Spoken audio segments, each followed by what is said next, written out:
ሰላም ሰላም ውድ የቻናሌ ቤተሰቦች ኢትዮ አካዳሚ የኦንላይን ትምህርት ቤት ነው። አማርኛ፣ እንግሊዘኛ እና ሂሳብ ሌሎች የትምህርት አይነቶችን በኦንላይን እያስተማርን እንገኛለን። በኢሞ፣ በዋትስአፕ፣ በቴሌግራም ከዚህ በታች አስቀመጥነው ስልክ እየደወላችሁ ኦንላይን መማር ትችላላችሁ። እንዲሁም ለቻናሌ አዲስ የሆናችሁ ሰብስክራይብ፣ ላይክ፣ ሼር እያደረጋችሁ ሰላም ውድ የቻናሌ ቤተሰቦች በዛሬው ክላሳችን የአማርኛ ፊደላትን ድምጻቸውን ይዘን ቅርጻቸውን ለመለየት አልቻልንም ላላችሁ ተማሪዎች ይሆናል ብዬ ያዘጋጀሁትን ቪዲዮ ነው ይዤላችሁ የመጣው።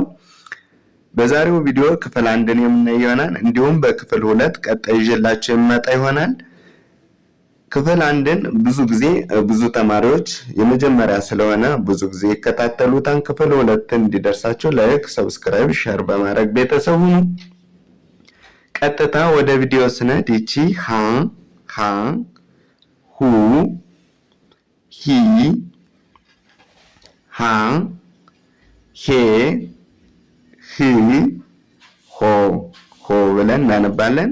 ሆ ህ ሄ ሃ ሂ ሁ ሃ ይቺ ለ ሉ ሊ ላ ሌ ል ሎ ል ሌ ላ ሊ ሉ ለ እቺ ሃ የመጀመሪያዋና እቺ ተመሳሳይ ድምጽ ነው ያላቸው። ሃ ሁ ሂ ሃ ሄ ህ ሆ ህ ሄ ሃ ሂ ሁ ሃ እቺ መ ሙ ሚ ማ ሜ ም ሞ ም ሜ ማ ሚ ሙ መ እቺ ሰ ሱ ሲ ሳ ሴ ስ ሶ ስ ሴ ሳ ሲ ሱ ሰ እንግዲህ እንደምታዩቸው የመጀመሪያ ፊደላት እንግዲህ ከጎናቸው ወይም እግር አጣራ አይደሉም፣ ወይም ከጎናቸው ቅጥል የላቸውም ወይም እግር የላቸውም ማለት ነው። ሁለተኛ ላይ የምታዩቸው ፊደላት ከመጀመሪያው ፊደላት የሚለዩት ከጎናቸው ቅጥል ስላላቸው ነው። ስለዚህ ስታነቡ እቺ ሃ ብላችሁ ከሆነ እቺ ሁ ትላላችሁ። ሁ ማለት ከጎኗ ቅጥል ያላት ኡ ሚል ድምጽ የምትሰጥ ናት ማለት ነው። ሁ ሉ ሁ ሙ ሱ ስትሉ ኡ ሚል ድምጽ አለው ማለት ነው። ይሄ ደግሞ ሃ ለ ሃ መ ሰ የመጀመሪያው እንደዚህ ነበረ። ሁለተኛው ኡ ሚል ድምጽ አሰምታችሁ ታነባላችሁ ከጎናቸው ቅጥል ሲኖራቸው ማለት ነው። በአንደበታችሁ መጨረሻ ላይ ኡ ሚል ድምጽ ይወጣል ማለት ነው። ሶስተኛ ደግሞ ከእግራቸው ላይ እግረ ሸፋፋ ይሆናሉ። እያንዳንዳቸው ስታዮች አሁን ከዚህ ጋር ሂ ሊ ሂ ሚ ሲ ኢ ሚል ድምጽ አላቸው ማለት ነው። አራተኛ ደግሞ ሶስተኛ ላይ እግረ ሸፋፋ ናቸው። አራተኛ ላይ ደግሞ አ ሚል ድምጽ አውጣታችሁ ከአንደበታችሁ መጨረሻ ላይ አ ሚል ድምጽ ታወጣላችሁ ማለት ነው። ሃ ስትሉ አ ሚል ድምጽ አለው። ላ ስትሉ ላ አ ሚል ድምጽ አለው። ሃ ማ ሳ እነዚህ አራተኛ ላይ ያሉ ፊደላት ናቸው። እንደምታዩቸው እንግዲህ ቅርጽ አልባ የሚባሉ አሉ። እዚህ ጋር መ ሰ እና ሃ ቅርጽ አልባ በመባል ነው የሚታወቁ። ለና እቺ ሐመርሃ ወይም ሃ በመባል የምትታወቀው አራተኛ ላይ ያለችውን ፊደል ይዋቸው እንግዲህ ግራ ጣራ ናቸው። ስለዚህ ቅርጽ አልባ ከሆኑ የተለየ ቅርጽ ሊኖራቸው ይችላሉ። ባለ 2 እግርና ባለ 3 እግር ከሆኑ ደግሞ የመጀመሪያ እግራቸው ያጠራል ማለት ነው። ሌላኛውና አምስተኛው ደግሞ ኤ የሚል ድምጽ ሄ ሌ ሄ ሜ ሴ። እንግዲህ ኤ አሁን ኤ የሚል ድምጽ ያልኋችሁ ሄ ስትሉ ኤ የሚላለው ሌ ስትሉ ኤ የሚላለው ከአንደበታችሁ መጨረሻ ስታነቡ ማለት ነው። ስለዚህ እያንዳንዳቸው ኤ የሚል ድምጽ አላቸው። ልዩነታቸውም ከሌሎች የሚለዩት በቀኝ በኩል ታች ላይ ቀለበት ያላቸው ከሆኑ አምስተኛ ፊደላት ናቸው። ስድስተኛ ፊደላት ደግሞ የተለያየ ቅርጽ ነው ያላቸው። እ የሚል ድምጽ የሚያመሳስላቸው እ የሚል ድምጽ ስላለ ነው። ህ ል ህ ም ከዛ ስ ብላችሁ ታነባላችሁ። የፊደል ቅርጻቸው ሁሎችም ወጥ የሆነ ስርዓት የላቸውም። የተለያየ ቅርጽ ነው ያላቸው ማለት ነው። የሚያመሳስላቸው ግን ስታነቡ ከአንደበታችሁ የሚወጣው ድምጽ መጨረሻ ላይ እ የሚል ድምጽ ስላለ ነው ማለት ነው።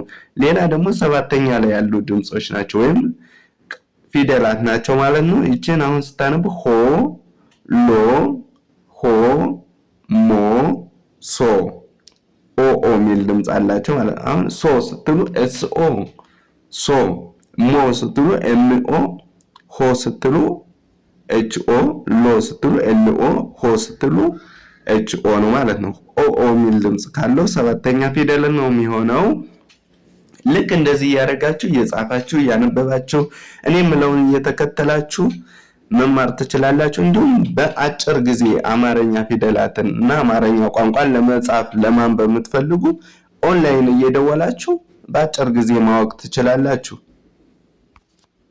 በቀጣይ ደግሞ ይቺ ረ ረ ሩ ሩ ሪ ሪ ራ ራ ሬ ር ሮ ሮ ሮ ር ሬ ራ ሪ ሩ ረ ረ።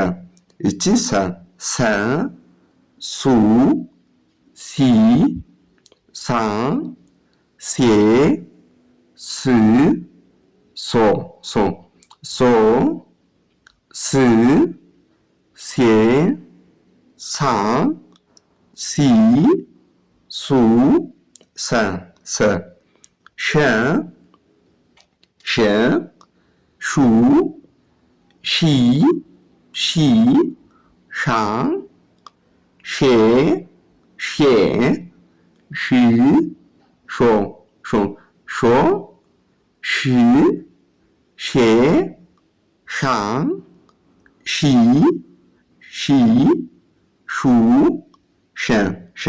እቺ ቀ ቀ ቁ ቂ ቃ ቄ ቅ ቆ ቆ ቆ ቅ ቄ ቃ ቃ ቂ ቂ ቁ ቁ ቀ ቀ። ይቺ በ በ ቡ ቡ ቢ ባ ባ ቤ ቤ ብ ብ ቦ ቦ ቦ ብ ቤ ባ ቢ ቡ በ በ። አሁን ከዚህ ጋር ለምሳሌ ቃላት መመስረት አንድ ላይ አገጣጥማችሁ ለማንበብ ብትፈልጉ እዚህ ጋር ሱ አለች ሰሱ ሱ ከዛ ቸሪ ረሩ ሪ ሱ ሪ ብላችሁ አንድ ላይ ታነባላችሁ። እንደገና ደግሞ እቺ ቄ አለች ቄ ከዛ እቺ ስ ቄ ስ ቄ ስ መጀመሪያ የምትጠሯት ፊደል መጀመሪያ ቄ ከዛ ስ። እቺ ለምሳሌ የቀ መጨረሻ ቆ ከዛ እቺ ቅ ቆ ቅ። አያችኋት? እቺ መጀመሪያ ተጠራላችሁ ከዛ እቺን እሱንን በቀጣይ ቪዲዮ የምናየው ይሆናል። እያንዳንዳቸው ቅርጻቸውን እዚህ ጋር ከመጀመሪያ ፊደሎች ላይ ሁለተኛ ሲሆኑ ከጎን ከጎናቸው ቀጥላላቸው። እነዚህኞች አሁን ረ ሰ ሸ ቀ በ ብላችሁ ስታነቡ አ የሚል ድምጽ ነው ያላቸው። ስለዚህ ከሁለተኞች ላይ ደግሞ ከጎናቸው ቅጥል ሲጨምሩ ኡ የሚል ድምጽ አላቸው። ሩ ሱ ሹ ቁ ቡ።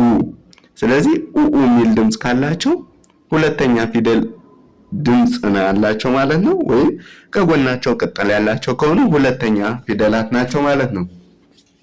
ሶስተኛ ላይ ያሉ ፊደላት ደግሞ ኢ የሚል ድምጽ ያላቸው ናቸው። ሪ፣ ሲ፣ ሺ፣ ቂ፣ ቢ ቢ። ስለዚህ ኢ አሁን ቢ ቂ ስትሉ ኢ የሚል ድምጽ አለው ማለት ነው። አራተኛ ያለ ፊደላት ደግሞ ራ፣ ሳ፣ ሻ፣ ቃ፣ ባ አ የሚል ድምጽ ራ፣ ሳ፣ ሻ፣ ቃ፣ ባ ስትሉ ባ ስትሉ አ የሚል ድምጽ አለው ማለት ነው። አምስተኛ ላይ ያሉ ፊደላት ደግሞ እንግዲህ በቀኝ በኩል ታች ላይ ከሆነ ቀለበት ያላቸው አምስተኛ ናቸው። አሁን ቀለበት እዚህ ጋርም ያላቸው አለች፣ እዚህ ጋርም ያላቸው አለ።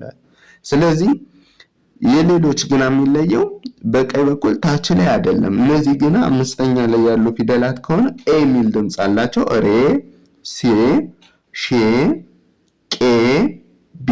ስለዚህ ኤ የሚል ድምጽ ያላቸው ከሆኑ አምስተኛ ፊደላት ናቸው። ቅድም እንደነገርኳቸው ስድስተኛ ፊደላት ደግሞ የተለያየ ቅርጽ ነው ያላቸው። ስለዚህ እያንዳንዳቸው ሁሎችም የሚል ድምጽ አላቸው። እሱ ነው የሚያመሳስላቸው ነገር።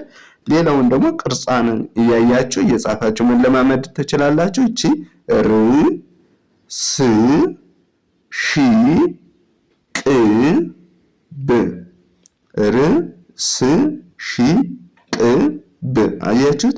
አሁን እዚህ ጋር ታንቡ ሽቅብ ሽቅብ ሽቅብ የሚል ቃላት ሰጣችሁ ማለት ነው። ይችን ደግሞ ስር ስር አያችሁ? ር ይቻት ስ ይቻት። ስለዚህ ስን መጀመሪያ ትጠራላችሁ፣ ከዛ ር ስር የሚል ቃላት ሰጣችሁ ማለት ነው። ሌላኛው ደግሞ ሰባተኛው ነው። እንግዲህ ባለ ሁለት እግር ከሆኑ ሰ፣ ሸ፣ በ የሚባሉት ባለ ሁለት እግር ናቸው። አራተኛ ላይ የመጀመሪያ እግራቸው ሲያጥር፣ ሰባተኛ ላይ ደግሞ በመጨረሻ ያለ እግራቸው ወይም በቀኝ በኩል ያለ እግራቸው ያጥራል። ባለ አንድ እግሮች ከሆኑ ደግሞ ካናታቸው ላይ ቀለበት አላቸው። ቀለበት እንግዲህ እንደምታዩቸው ናቸው። ይቺ ቅርጽ አልባ ነው የምትባል፣ ይቺ ቀ ደግሞ ባለ አንድ እግር ትባላለች። ካናቷ ላይ ቀለበት አላት። አራተኛ ላይ ባለ አንድ እግሮች ወደ ግራ የመጣመም ዕድል ብዙ ጊዜ ያላቸው። ቅርጽ አልባ የሚባሉት ደግሞ የተለየ ቅርጽ ነው ያላቸው። እሱን እየጻፋቸው እያንዳንዳቸው ግን ብዙዎቹ ስለሚመሳሰሉ አንድ አይነት የሆነ የቅርጽ ባህሪ ያላቸው ማለት ነው። ለምሳሌ ሁለተኛ ያሉ ፊደላትን ብታያቸው ከጎናቸው ቅጠል አላቸው። ሶስተኛ ደግሞ ከእግራቸው ላይ እግረ ሸፋፋ ናቸው። አራተኛ ባለ ሁለት እግሮች የመጀመሪያ እግራቸው ያጠራል። አምስተኛ ሁሉም ቀለበት ከታች ላይ ያላቸው። ስድስተኛ የተለያዩ ናቸው። እየጻፋችሁ ተለማመዱ። ሰባተኛ ባለ ሁለት እግር ከሆኑ የመጨረሻ እግራቸው ያጠራል ማለት ነው። ባለ አንድ እግር ከሆኑ ደግሞ አናታቸው ላይ ቀለበት የመሆን ዕድል አላቸው። ይህን እያሉ ወደ ቀጣዩ ሳለ ይቺ ቨ፣ ቡ፣ ቢ፣ ቫ፣ ቬ፣ ቭ፣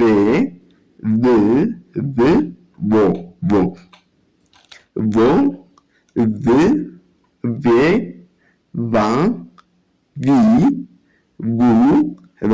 አሁን ብዙ ጊዜ ይችን ፊደል ለመያዝ ተማሪዎች ይቸገራሉ። ግን ለምሳሌ አሁን እዚህ ጋር ቫይረስ ስንል ቫ ይች ናት የምትጻፈው። እንደገና ደግሞ ይሄ ሴቶች የሚለብሱት ቬሎ ለማለት ይች ናት የምትጻፈው ማለት ነው፣ ቬሎ ለማለት። ስለዚህ እያንዳንዳቸው ሁሎችም ምንናገራቸው ፊደላት ምንናገራቸው ቃላት ስለሆኑ ብዙም አይከብዱም። ይቺ ተ፣ ቱ፣ ቲ፣ ታ፣ ቴ፣ ት፣ ቶ፣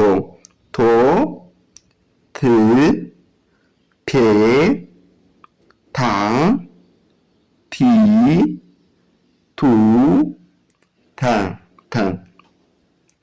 ቸ፣ ቹ፣ ቺ፣ ቻ፣ ቼ፣ ቺ፣ ቾ፣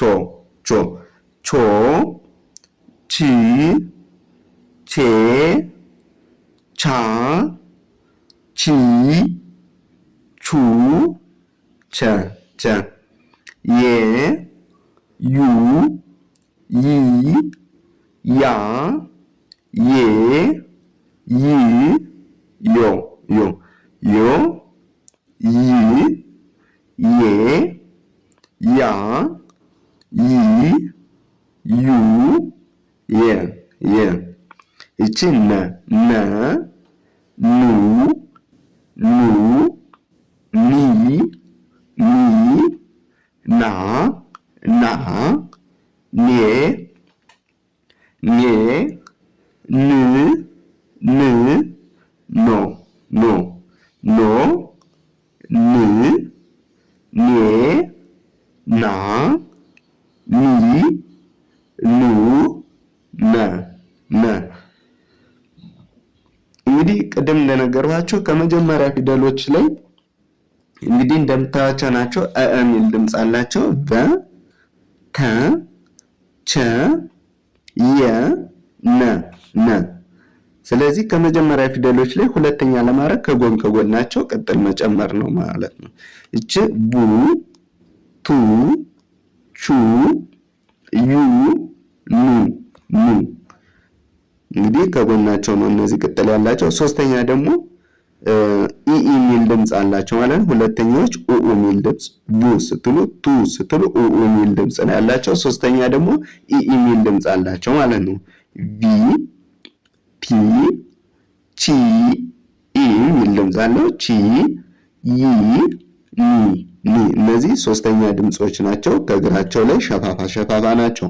አራተኛ ደግሞ ባለ ሁለት እግር፣ ይሄን እንደምታዩት በሁለት እግር የቆመ ነው። ባለ ሁለት እግር ከሆነ የመጀመሪያ እግሩ ያጥራል ማለት ነው። ባለ አንድ እግር ከሆኑ ደግሞ እንግዲህ እንደምታያቸው ወደ ግራ የመጣመም እድል አላቸው። ባ ታ ቻ ያ ና ስትሉ አ የሚል ድምጽ አለው ማለት ነው። አምስተኛ ደግሞ እንግዲህ እንደምታያቸው ከታች ላይ በቀኝ በኩል ቀለበት ያላቸው ናቸው። ቬ ፔ ቼ የ ኔ ኤ የሚል ድምጽ ያላቸው ከሆኑ አምስተኛ ፊደላት ናቸው። ስድስተኛ ላይ ያሉ ፊደላት ደግሞ የሚል ድምጽ አላቸው። ሌላው ቅርጻቸው ሁሎችም የተለያየ ናቸው። ለምሳሌ እዚህ ጋር ቭ የተለየ ነው ከት፣ ት እና ች የተወሰነ ይመሳሰላሉ። ይህ ከን ጋራ የተለያዩ ናቸው። ሁሎችም እያንዳንዳቸው የጻፋችሁ ድምጻቸውን መለማመድ ትችላላችሁ። ቭ ት ቺ ይ ን ስንል የሚል ድምጽ አለው። ሌላኛው ደግሞ እና የመጨረሻው ባለ ሁለት እግር ከሆነ መጨረሻ እግሩ ያጥራል። ባለ አንድ እግር ከሆኑ ካናታቸው ላይ ቀለበት አላቸው ያልኋችሁ እነዚህ ሰባተኛ ላይ ያሉ ፊደላት ናቸው። ቦ ቶ ቾ ዮ ኖ አሁን ኖ ስትሉ ኦ ሚል ድምጽ አለው። ዮ ስትሉ ኦ ሚል ድምጽ አለው። ቾ ስትሉ ኦ ሚል ድምጽ አለው።